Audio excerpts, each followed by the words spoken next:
আমি দেখাবো আপনারা কিভাবে রান্নবেন এমন সুস্বাদু পাস্তা। পাস্তার জন্য পানিটা বসায় নিই। পাস্তাটা সিদ্ধ করার লাগে একটু লবণ দিয়া দিয়াম আর একটু তেল। আলুটি চুল্লা লইতেছি।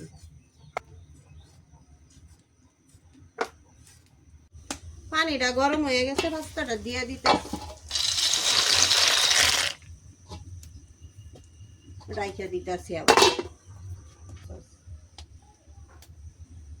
পাস্তা লাড়াদা দেখে নেই হয়ে গেছে কিনা, সুন্দর সিদ্ধ হয়ে গেছে। ডাল আলু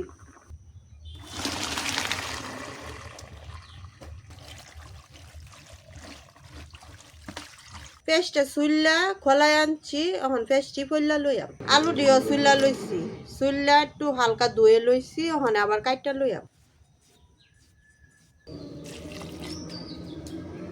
আলু দি ফলা শেষ, এখন ধুয়ে নিতাছি।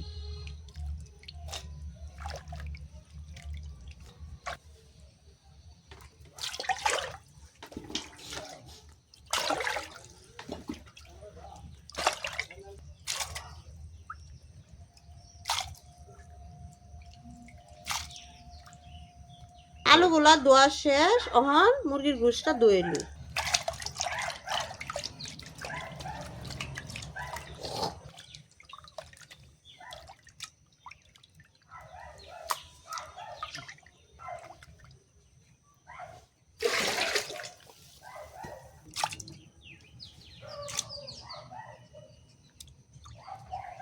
সবগুলা ধোয়া শেষ, ওখানে সবগুলাই কাইডা লইয়া পেঁয়াজগুলা পয়লা লইতাছি।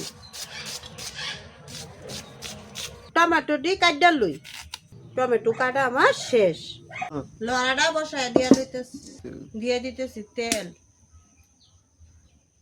তেলটা গরম হয়ে গেছে, দিয়ে দিতেছি পেঁয়াজ কুচি, দিয়ে দিতেছি আলু দিয়ে দিতেছি লবণ, দিয়ে দিতেছি মুরগির গোশত, দিয়ে দিতেছি গরম মশলার গুঁড়া, হলুদের গুঁড়া, ধনিয়ার গুঁড়া, হালকা মরিচের গুঁড়া, দিয়ে দিতেছি রসুন বাটা, আদা বাটা, দিয়ে দিতেছি শুকনা মরিচ, দিয়ে দিতেছি কুচি করা টমেটো গুলা। সুন্দর করে সবকিছু একলগে উপকরণগুলি মিক্স করে নিতেছি। দিয়ে দিতেছি পাস্তা গুলো। এখন আমার পাস্তা গুলা রান্না শেষ হয়ে গেছে, এখন নামায় নিয়াম।